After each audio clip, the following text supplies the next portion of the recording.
Hi and welcome. I am Sarah D. Today I'm going to talk with you a little bit about some things I've been reacquainted with. I can't think of who his name is. I'll put it in the notes below. When I get done, I'll find his name again, where a lot of the information has come from. I'm also going to sing a song at the end. And this song is called Hide Away. And it's called Hide Away because sometimes life is very difficult, and that's what we want to do. We want to hide away. We want a respite from the chaos. We want a respite from the difficulty, the sadness, from our mistakes, from the thoughts and the feelings we're experiencing. The language of the brain is our thoughts. The language of the brain is our thoughts. I didn't make this up. I'll tell you who it's by in the show notes or description below. The language of the brain is our thoughts.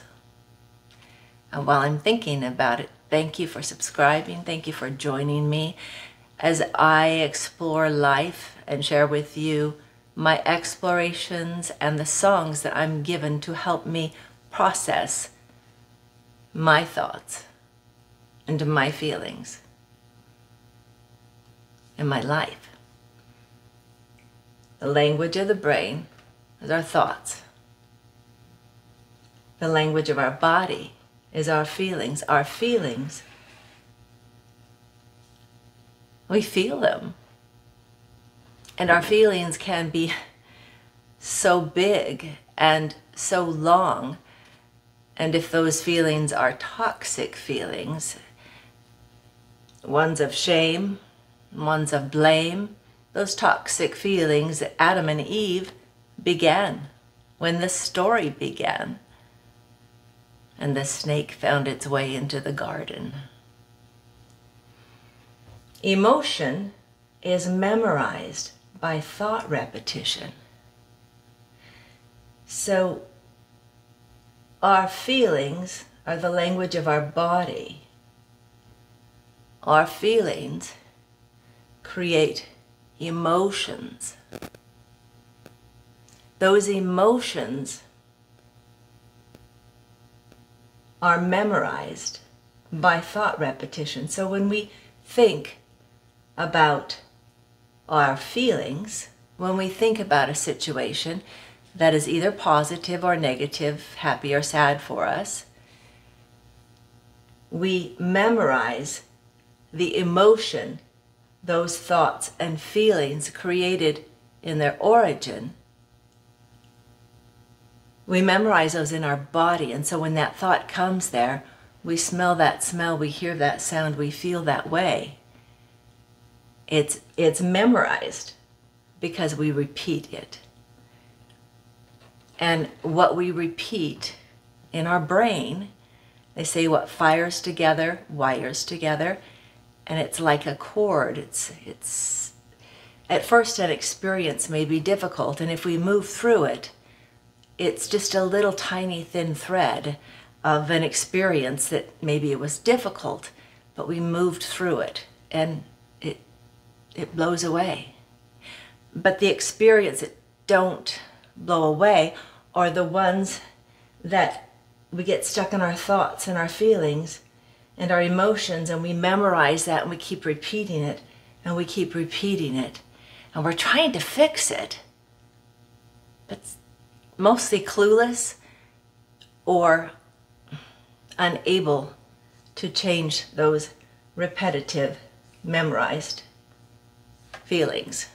They become in our body. They become a part of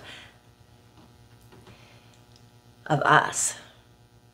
And they can make us sick or they can make us well, depending on what emotions we memorize with our thought repetition.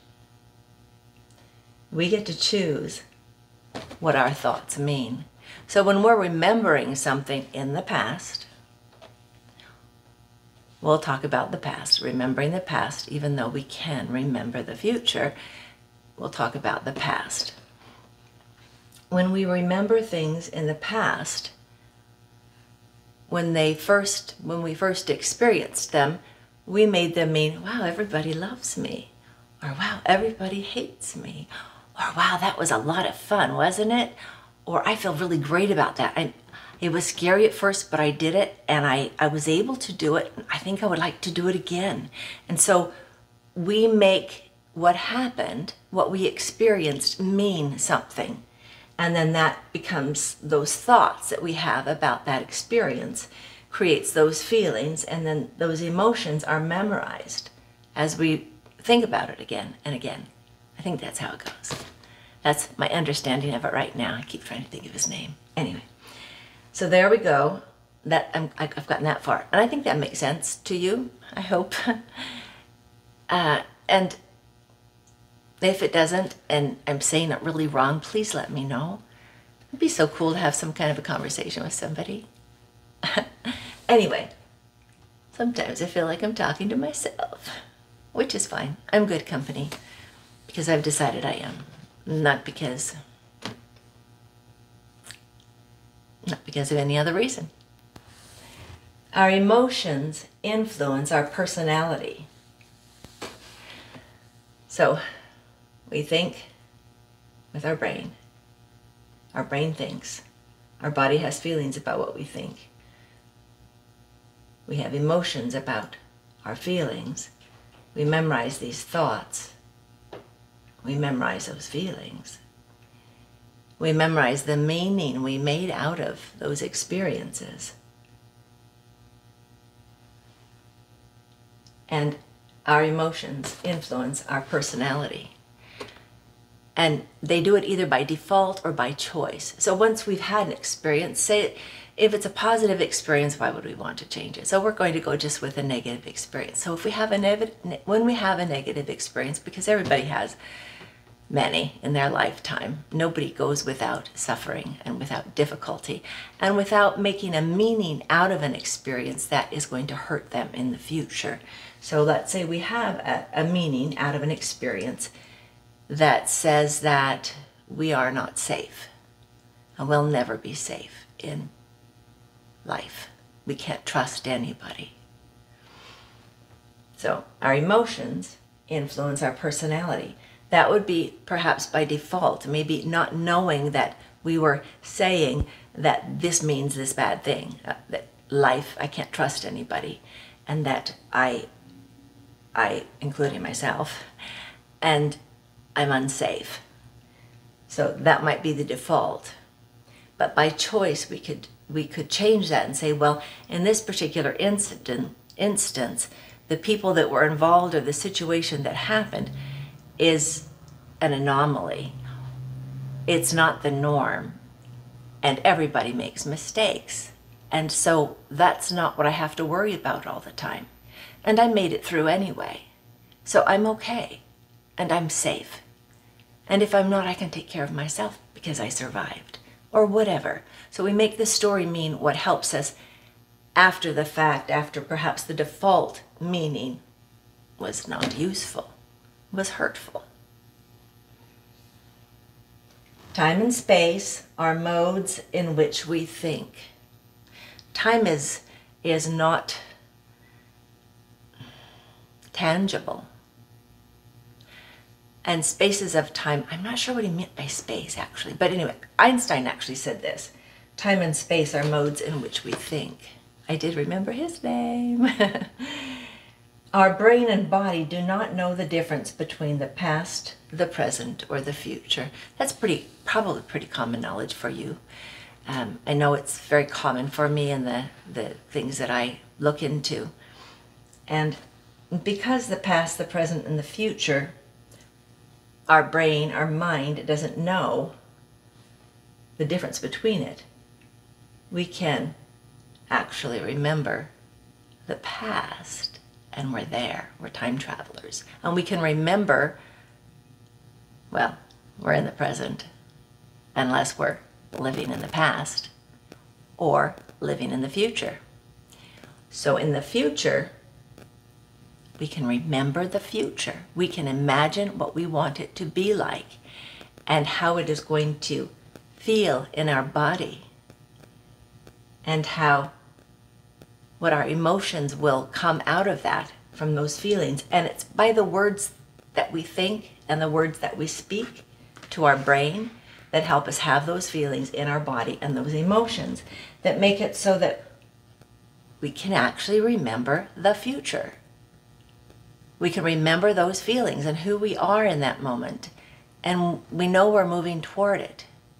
There are other ways to talk about it, like with vision boards and with manifesting and all that. But anyway, that's where we are so far. Does that kind of make sense? Yes. Okay.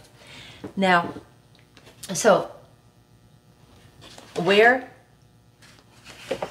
do you spend your time? Is it in your familiar past? Or, and the meaning you made from that?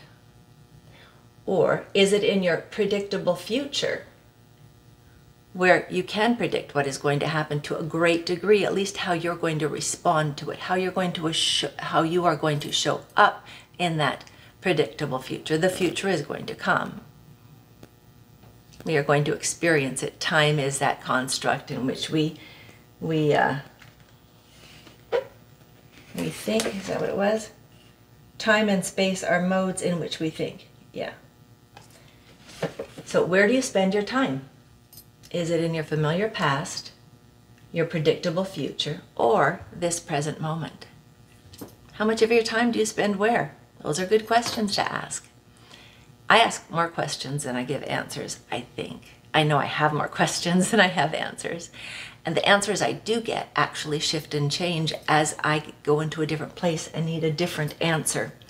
You know, a kaleidoscope, those tubes that you look through and you turn them, and they have these really pretty colors and shapes, and it changes the perspective. It changes the way the light reflects.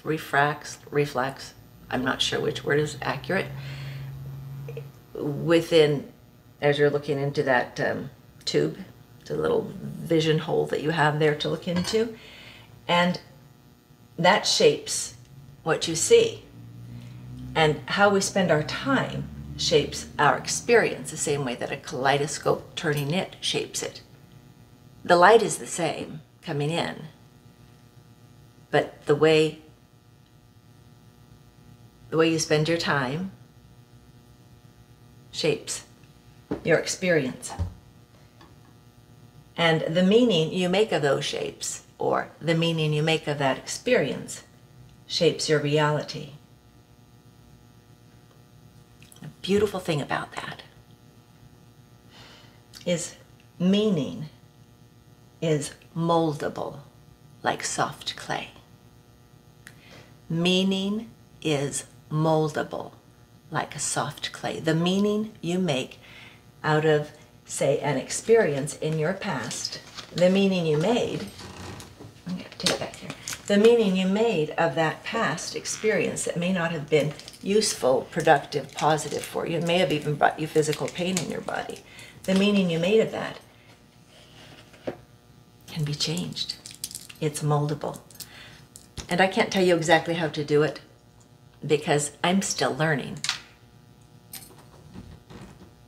But if you seek, you will find. And one thing I said in my last video with my granddaughter is that when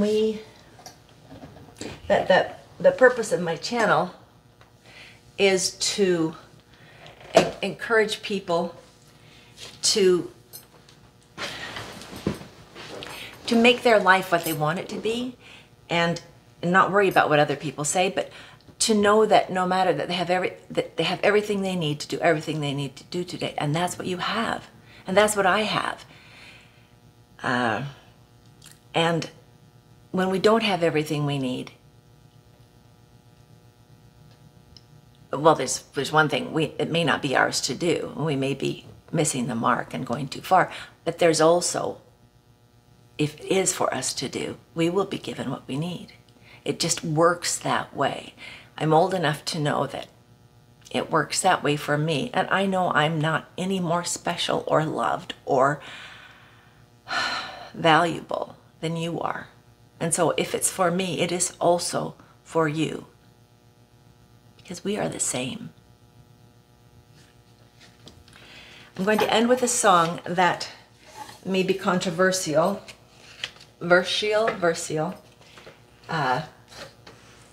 only because I mentioned Jesus and because Jesus is the truth. He said he is the truth. And so if you believe in truth, you can change Jesus for truth. And words, language is what our brain interprets, but then we make the meaning of those words. And so you can take offense to the word Jesus, or you can choose not to. And I understand why you might. Churches have a lot to do with that. They try to fit in this perfect box, how to be happy or be a reasonable person, whatever. And society shapes it a lot too. But as far as Jesus goes, churches are the they're the instigators of people think, ugh, I'm not doing that because you made me feel like I was terrible. And when I feel like I'm terrible, I do terrible. And I would rather feel like I'm good so I can do good. And see, that's what Jesus does for me. He helps me feel good about me. He says, come on, come on, come on, you can walk. You fell on your face. Wow. Oh, that hurt. Okay, let's go. We can do this. We're a team. That's what he says for me. Anyway, beauty is in the eye of the beholder, and offense is in the heart of the receiver. So I hope you don't take offense. And if you do, then you can choose to turn this off now. But this song is called Hide Away. For those times when it gets difficult for me, these words help. And yes, I'm on a ball.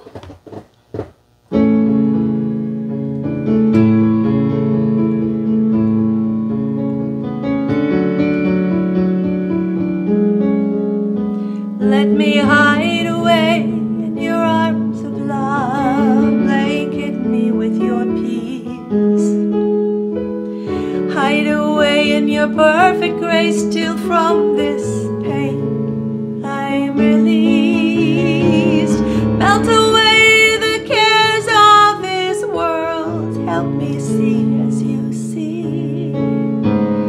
Carry me safe to your abode of eternal peace. Jesus, my Lord, you're my only hope.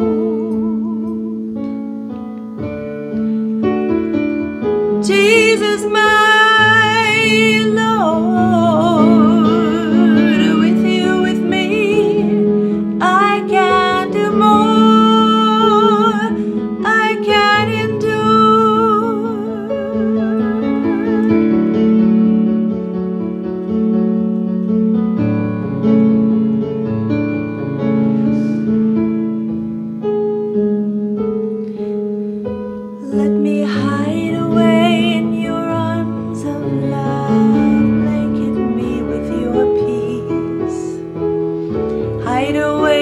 perfect grace till from this pain I'm released. Melt away the cares of this world, help me see as you see. The battle is raging, I am weary to the core. You alone can save me from the ravages of war.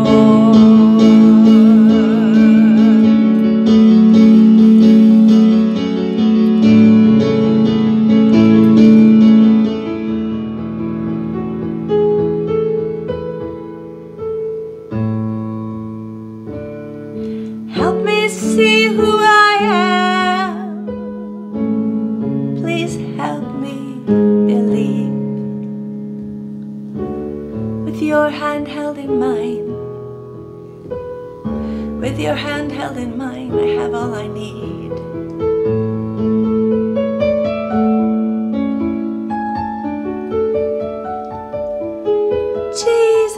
my Lord.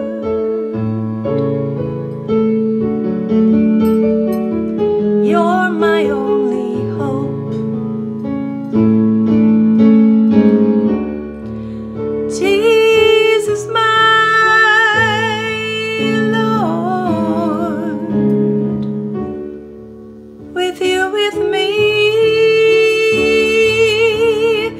I can endure. I can do more. I can endure.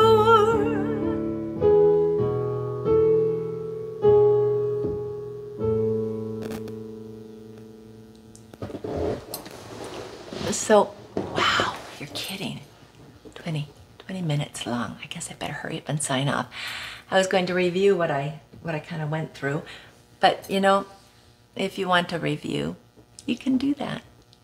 And I would like to thank you for subscribing. I would like to thank you for joining me with my thoughts and my learning. And I hope you and me make this a great day. I'm Sarah D.